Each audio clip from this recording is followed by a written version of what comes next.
어느덧 2023년도를 마감하는 마지막 주일입니다. 매번 하는 말이지만 1년이란 세월이 왜 그리 빠르게 지나는지 어떻게 표현하기조차 힘든 만큼 시간이 빨리 지나가는 것을 느낍니다.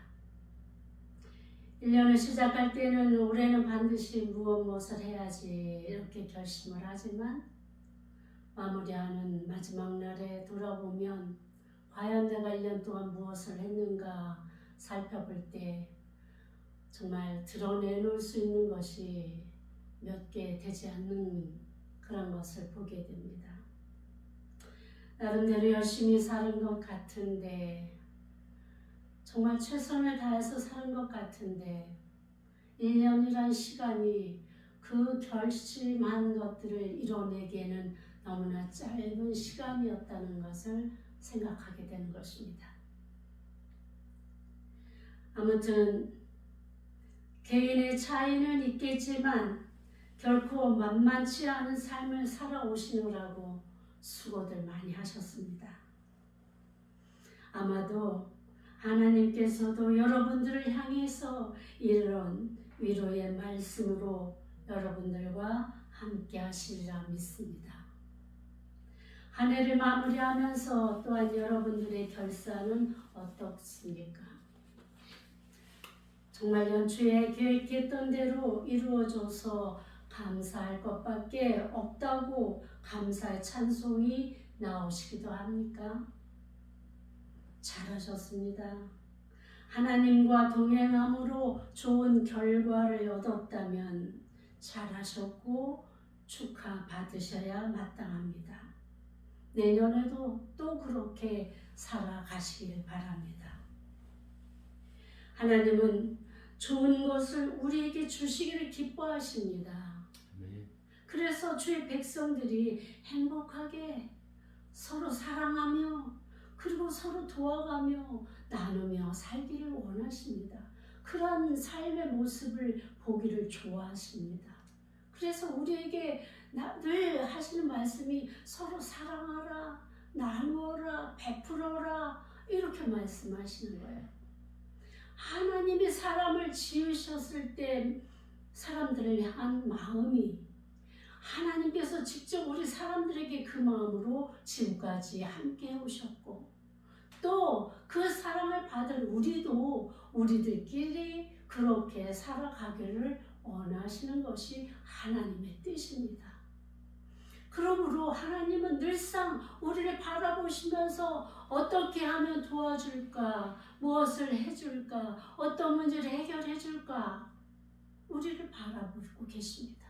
그래서 우리가 도움을 요청할 때마다 내가 한숨 쉬고 깊은 절망 가운데 있을지라도 하나님만 바라보면 하나님은 우리의 한숨을 거두시고 그 문제를 해결해 주시며 다시 우리가 일어날 힘을 주시는 그런 하나님이십니다.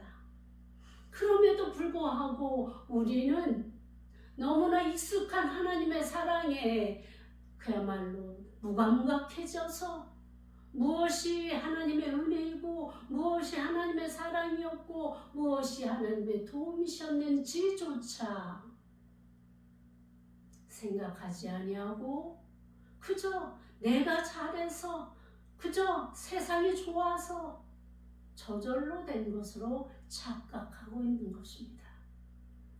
그러면서 한편으로 하나님은 정말 엄격하신 분이시고 두려우신 분이시기 때문에 내가 하나님 앞에 무엇인가 잘못을 하면 하나님은 벌 주시는 분이시고 우리를 때리시는 분이시고 우리를 징계하시는 분으로 오해하여서 오히려 하나님을 싫어하고 버리고 숨어들고 떠나버리고 이런 세월을 살아가는 것이 인간의 습성입니다. 오늘 우리는 하나님은 그러신 분이 아니심을 분명히 깨닫게 되시길 바랍니다.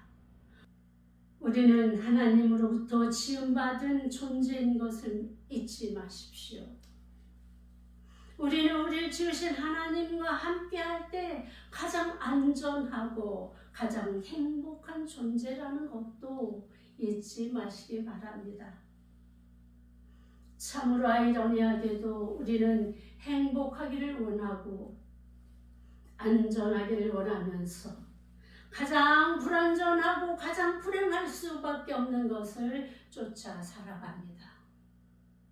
그러면서 결국 자신이 떠나버린, 자신이 불인정하는 하나님을 원망하고 불평하는 그곳으로 정말 모순 자체가 아닐 수가 없는 것입니다. 이제 한 해를 마무리하면서 우리의 삶을 돌아보시고 더불어 새해에는 어떤 삶을 살아가야 복되고 안전하고 행복한 새해를 보내게 될지, 또 내가 계획하고 바라는 것은 어떻게 해야 얻어질 수 있는지를 생각하는 시간이 되시기를 바랍니다. 오늘 본문은 한 해를 마무리하고 새해를 시작하는 우리에게 지난 삶을 평가하며 새해에는 어떤 삶을 살아야 할지를 계획하는 데 기준을 삼을 수 있는 말씀입니다. 우리가 바라는 것은 어떻게 살아야 하나님과 동행하는 삶을 사는 것이고 어떻게 살아야 복받고 살 수 있는가가 아니겠습니까? 여러분들 원하시는 것이 그것이지요? 성경에 나타난 주인공들처럼 우리도 하늘나라에 들어가는 것뿐만 아니라 이 땅에서도 복받고 잘 살고 싶다가 우리 모두의 소망입니다. 우리는 다 잘 아는 것 같지만 많은 오해를 하고 있는 것 같습니다. 복받고 사는 삶의 기준을 세상의 관점으로 바라보고 그것을 쫓아가려고 하다가는 이것은 결국은 망하게 되는 길이고, 그리고 실패하는 길이고, 그리고 죽을 수밖에 없는 길인 것을 기억하시기 바랍니다.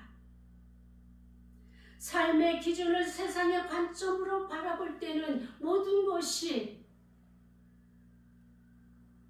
하나님과 반대되는 삶을 살아가야 되는 것 같은 착각을 하는 것이에요.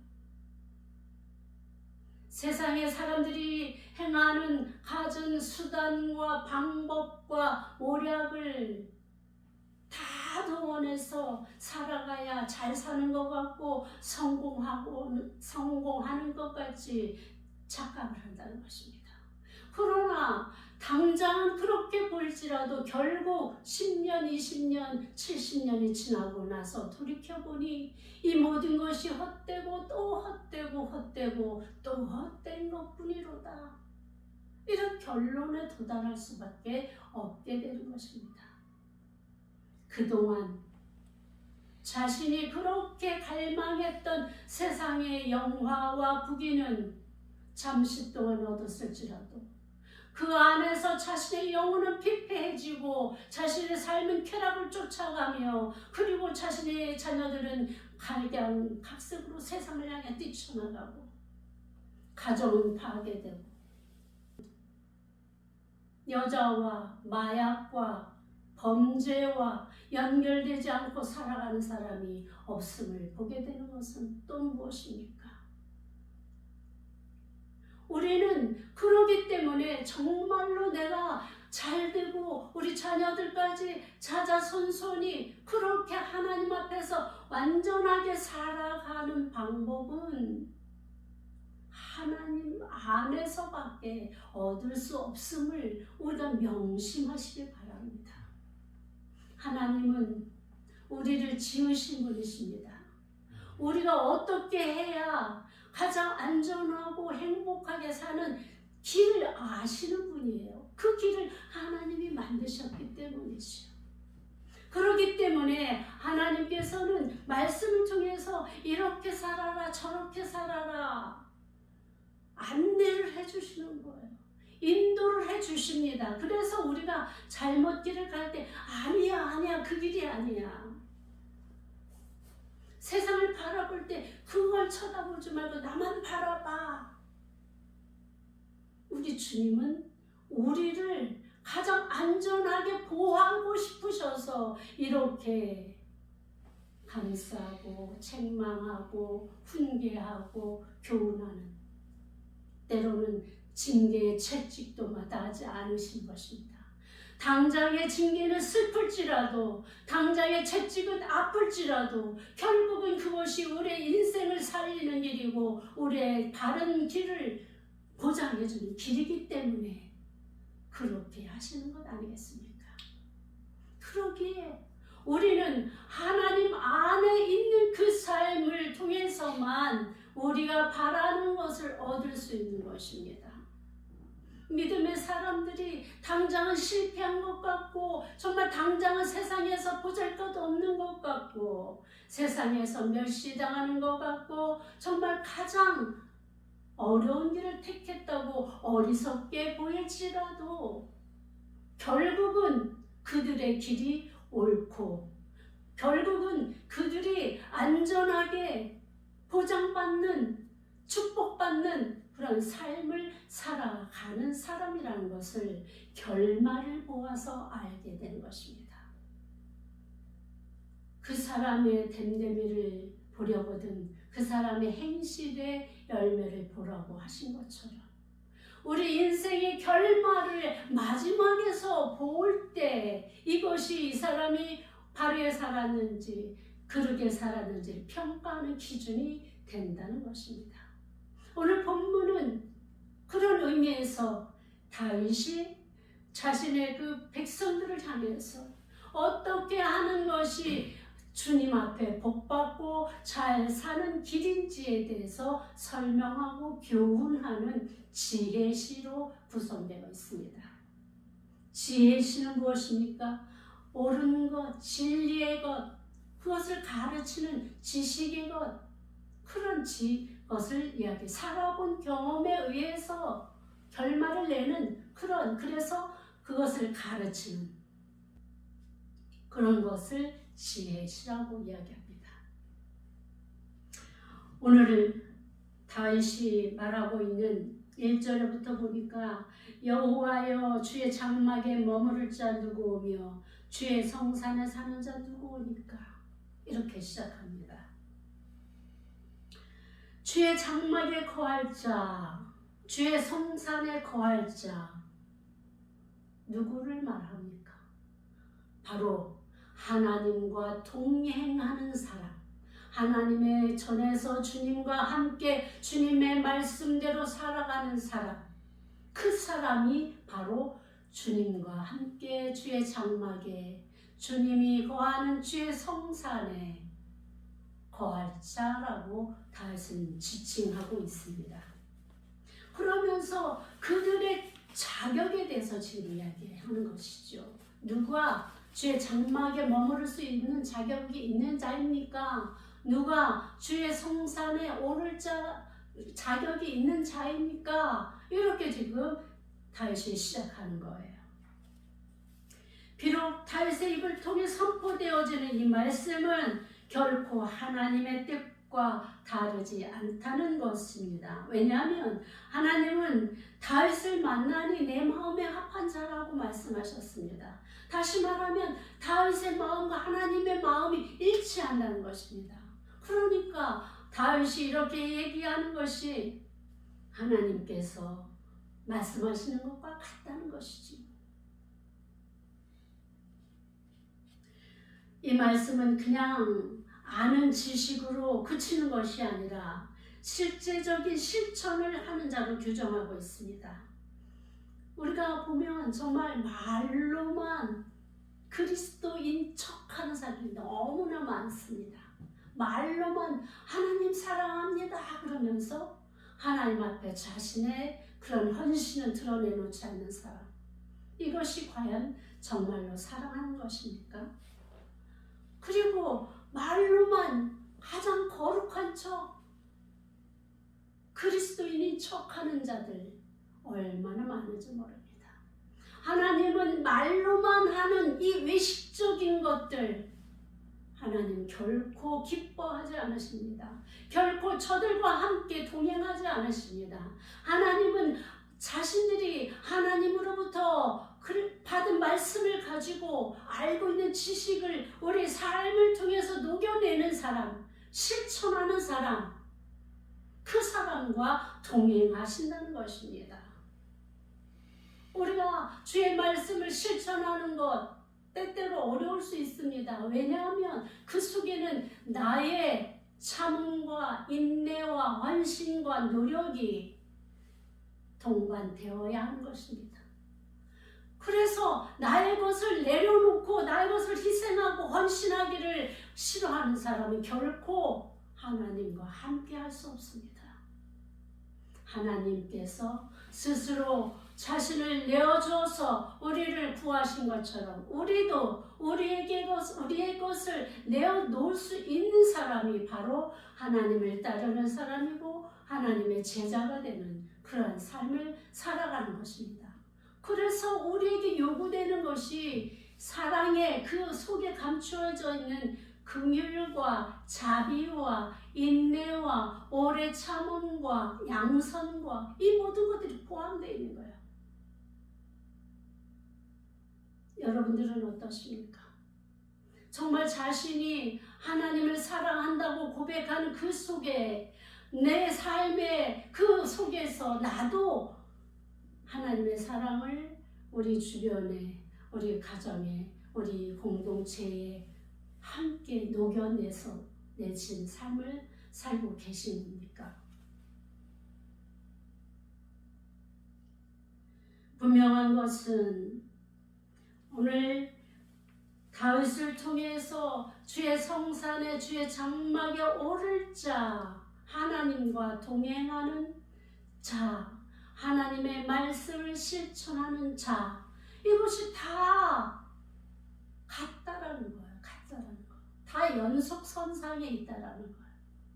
이 중에서 우리가 무엇을 빼고 무엇을 더하고 이게 아니라 다 이 연속선상에서 이루어질 때 진정으로 그 사람이 하나님을 사랑하는 자요, 주의 장막에 거할 자요, 주의 성산에 오를 자가 된다는 것입니다. 세부적으로 이제 실천을 말씀하면서 세부적으로 지금 시작합니다. 그 첫 번째가 뭐라고요? 정직하게 행하며 이렇게 시작하지 않습니까? 그죠?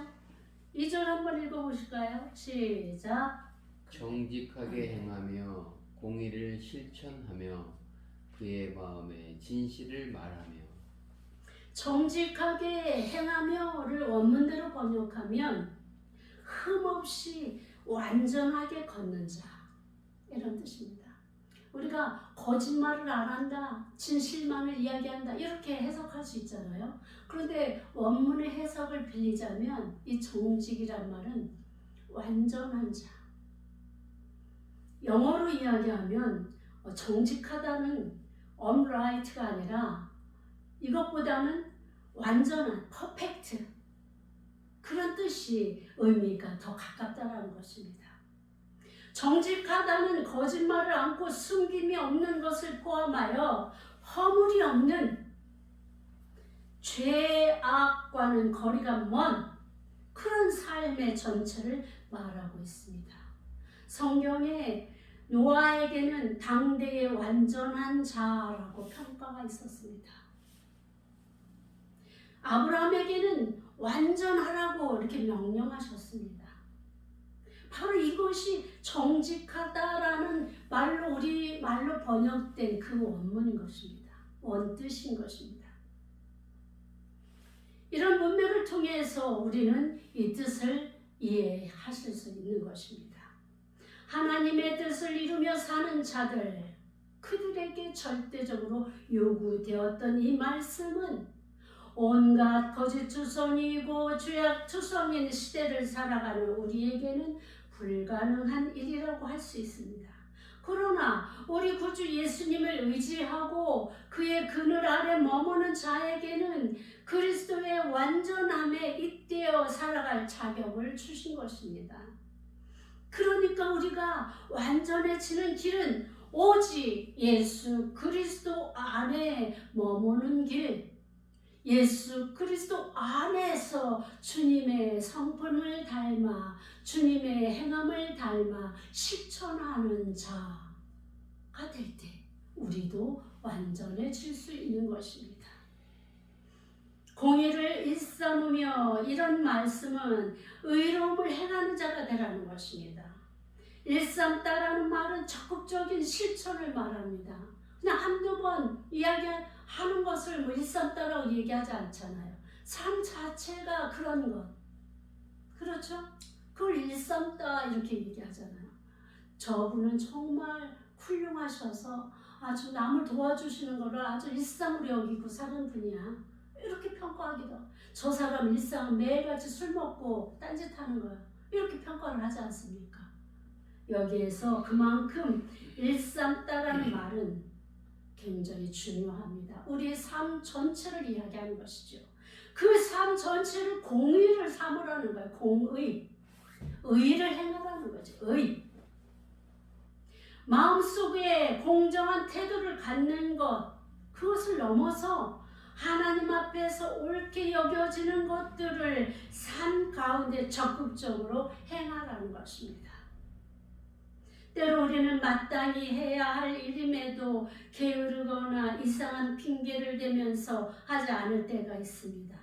불의한 일인 줄 알면서 피해가거나 모른 채 하거나 그리고 내게 유익이 될 때는 그냥 그것을 따라할 때도 있습니다.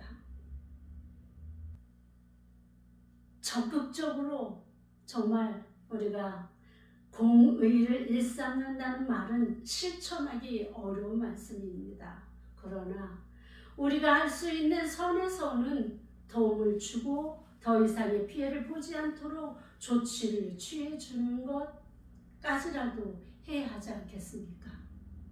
공의는 그야말로 우리 공공의 의입니다. 공공의 오름입니다. 세상이 잘못되어 가고 있고 교회가 잘못되어 가고 있고 가정이 잘못되어 가고 있을 때 가만히 지켜만 보고 피해만 가는 것, 이것은 의가 아닙니다.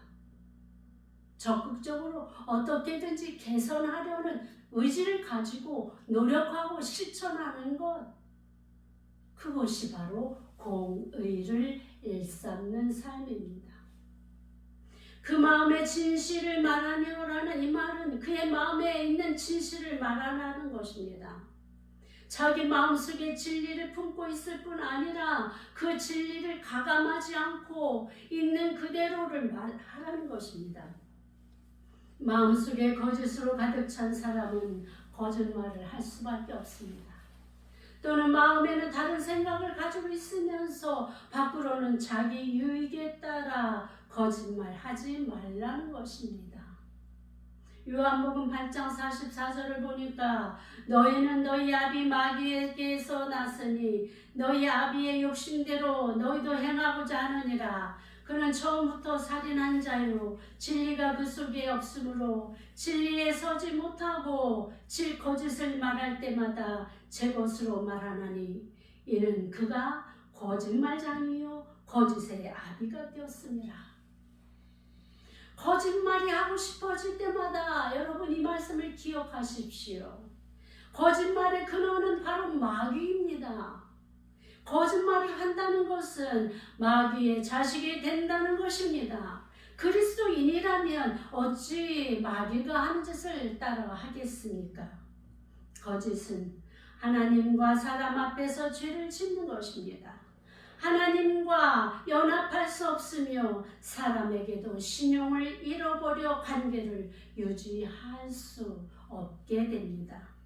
거짓은 마귀의 것입니다. 하나님의 아들이 나타나신 것은 마귀를 멸하려 하심이라.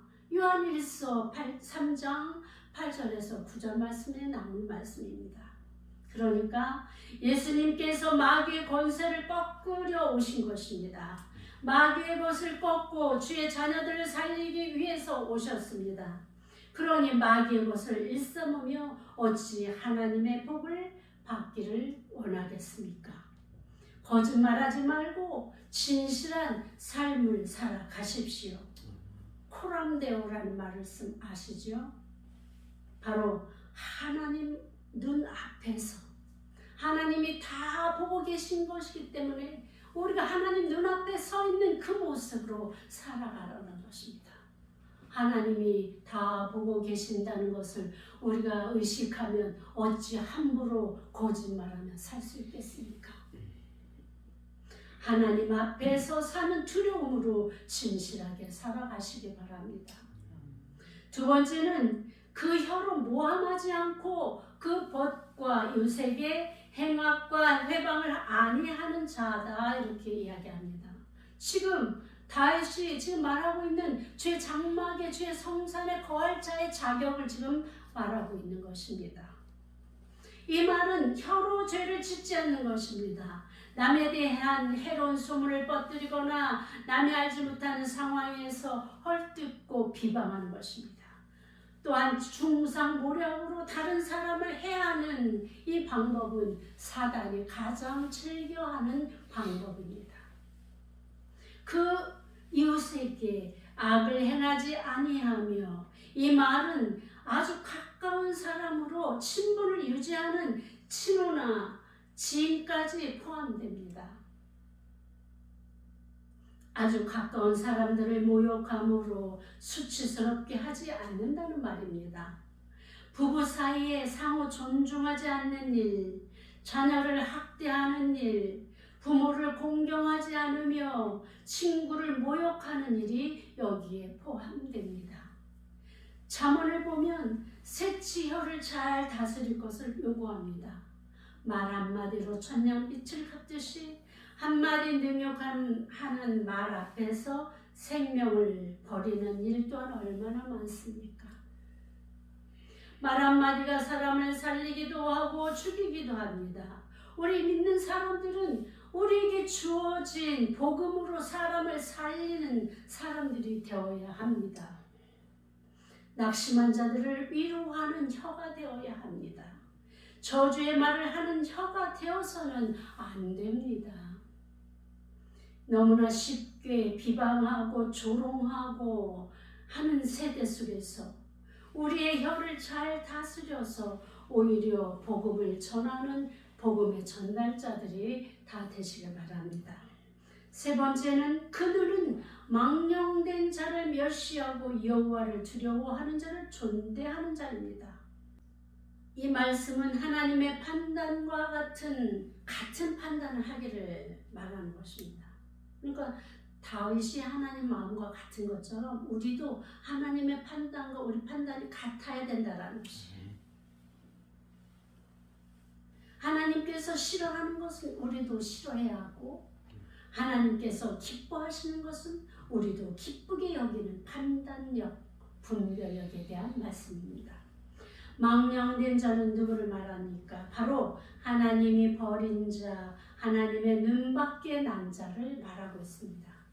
그런 자는 업신여기고 비웃으를 하는 것입니다.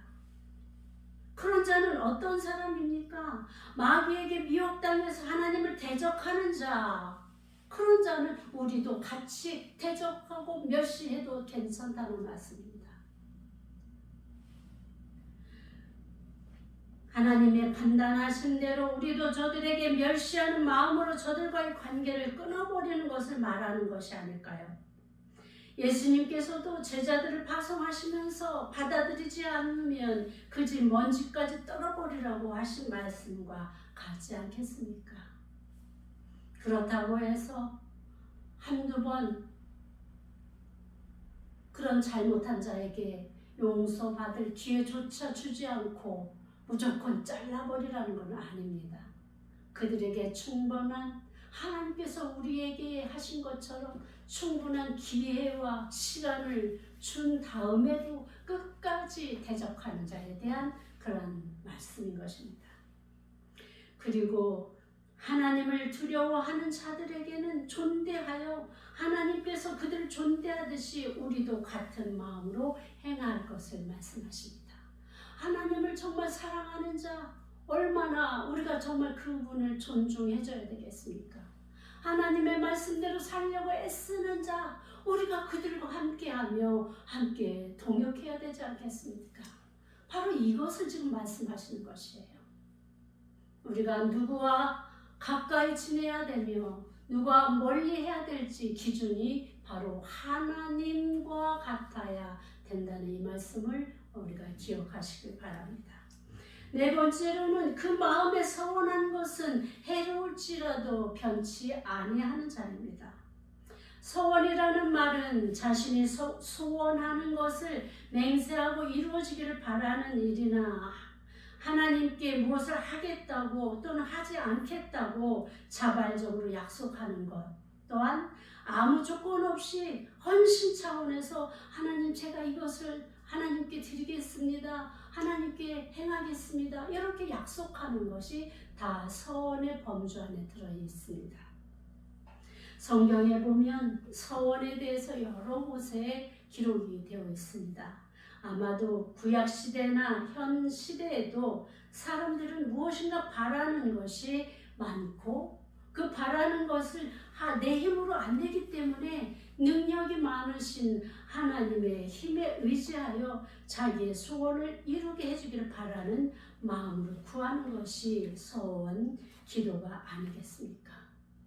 그런데 이 서원에는 대가 지불이 반드시 요구됩니다. 그 중에 사사기를 보게 되면 사사 입다가 정말 사사기 11장 30절에 나오는 말씀입니다. 그가 여호와께 서원하여 이르되 주께서 과연 암몬 자손을 내 손에 넘겨주시면 내가 암몬 자손에게서 평안히 돌아올 때에 누구든지 내 집 문 안에서 나를 영접하는 그는 여호와께 돌릴 것이니 내가 그를 번제물로 드리겠나이다.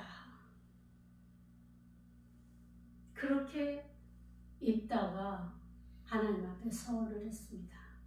그런데 39절에 보니까 그는 자기에게 서원한 대로 딸에게 행하니,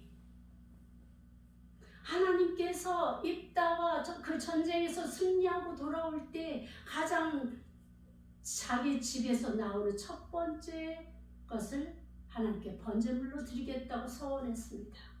그래서 그가 정말 하나님 도우심으로 인해서 승리하고 돌아올 때 가장 먼저 뛰어나오는 것이 바로 무남동녀 딸이었습니다. 그랬을 때 입다의 그 찢어지는 마음이 어땠겠습니까?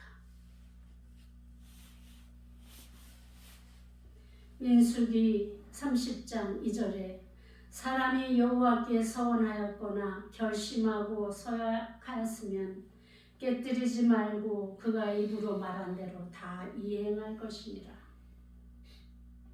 이뿐만 아니라 곳곳에 서원한 것, 약속한 것에 대해서 반드시 이행할 것을 촉구하고 있습니다. 설령 내게 해로울지라도 이행하라고 하십니다. 왜 그렇습니까? 그 서원은, 그 약속은 하나님과의 약속이고 하나님 앞에서 한 서원이기 때문입니다. 하나님을 멸시하고 능욕하는 일이기에 이행하지 않는 일은 반드시 행하라는 것입니다. 앞에서 살펴본 입다의 이야기는 우리 모두가 아는 내용 아닙니까? 무남동녀인 딸이 제일 먼저 나올지 누가 알았겠습니까? 입다의 고민이 얼마나 컸는지 우리는 짐작할 수 있습니다. 한 조각 한 조각 떼어서 드리는 제사인 번제로 자신의 사랑하는 딸을 드리는 아비의 심정이 어떠했겠습니까? 그러나 그 서원대로 이루었습니다. 그의 딸의 순종함으로 이 일은 이루어졌습니다. 마치 하나님께서 예수님을 우리를 위해서 한 조각 한 조각 번제물로 드리신 것처럼 예수님이 하나님 아버지의 뜻에 순종하여 그렇게 십자가에서 돌아가신 것처럼 이 사건은 이루어진 것입니다.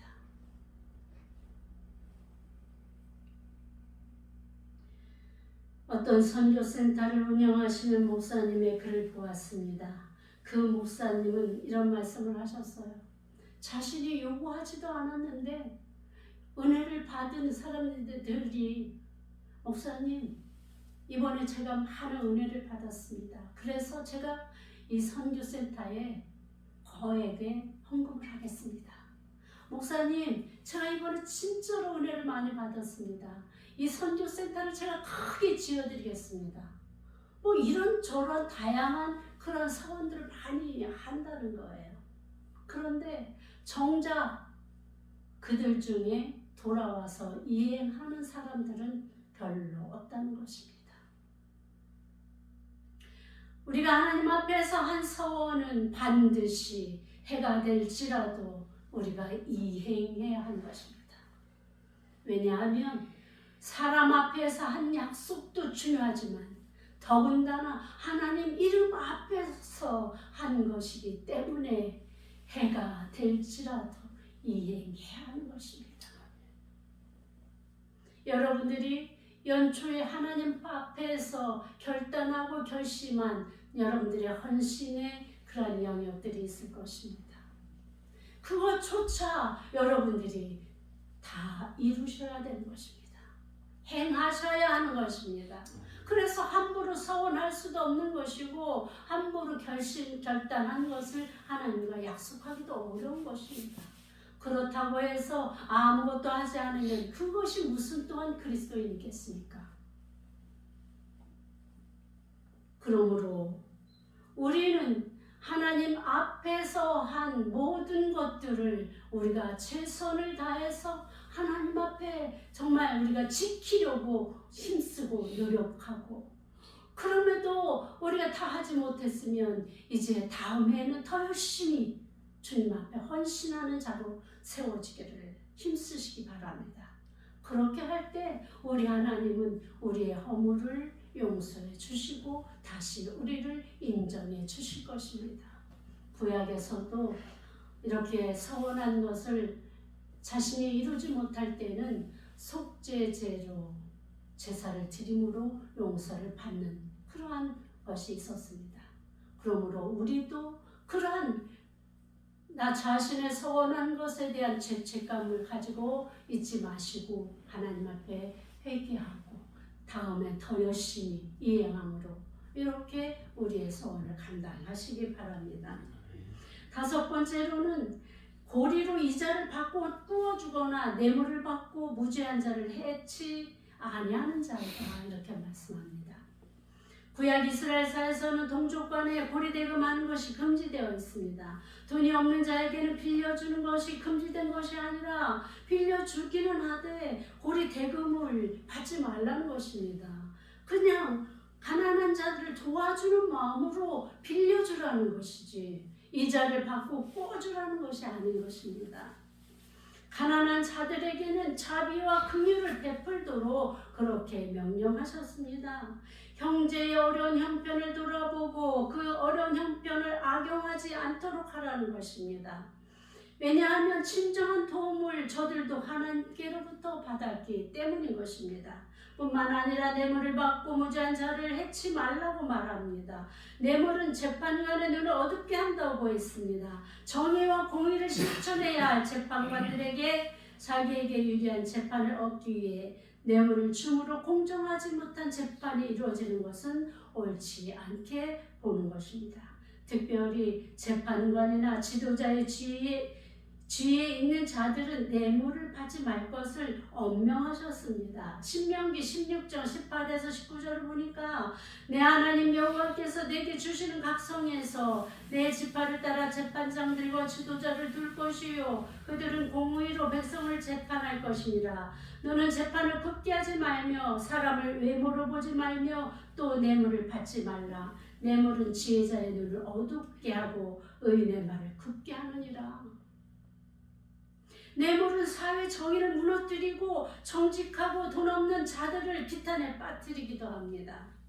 하나님은 하나님의 공의와 사회 정의가 이루어지는 세상을 원하십니다. 우리가 사는 이 세상은 과연 뇌물에 대해 어떻게 인식하고 있습니까? 이론적으로는 누구나 옳지 않다고 인식합니다. 그런데 내게 그 상황이 일어났을 때 뇌물을 주고라도 자신에게 유리한 상황을 만들기를 포기하는 사람들이 얼마나 되겠습니까? 내가 원하지는 않았지만 뇌물을 줄 때 그것을 거절하는 사람들은 또 얼마나 되겠습니까? 아마도 그리 많지 않을 것입니다. 재판관이나 지도자들만 지탄의 대상이 됩니까? 아마도 뇌물을 주면서까지 자신의 죄를 덮으려는 사람들이 더 많아서 뇌물을 거절하는 재판관이나 지도자들도 생겨나는 것이 아닐까요? 유전무죄, 무전유죄라는 말이 있듯이 만연된 부조리 앞에서 누가 떳떳할 수 있겠습니까? 주는 사람도 잘못이고 받는 사람도 잘못입니다. 그러니까 여러분 중에 사회적 지도자나 재판관이 그 위치에 계신 분이 계십니까? 뇌물을 받지 마십시오.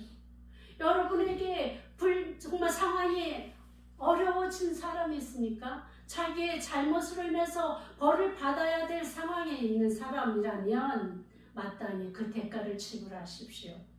뇌물을 주면서까지 자신의 죄를 덮으려고 하지 마십시오. 그것은 정직하지 않은 것입니다. 불의한 것입니다. 죄를 지었으면 죄가를 지불하고 하늘도 속이고 땅도 속이고 자신도 속이는 이 거짓에서 정직한 삶을 사는 자로 돌아서시기 바랍니다.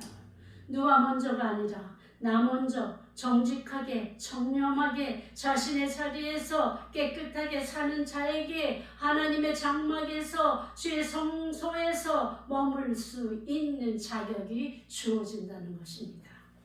주님 오실 때까지, 그것도 주님 오실 때까지 흔들림 없이 하나님과 함께 동행하는 그 삶이 영원토록 지속된다고 말씀하고 있는 것입니다.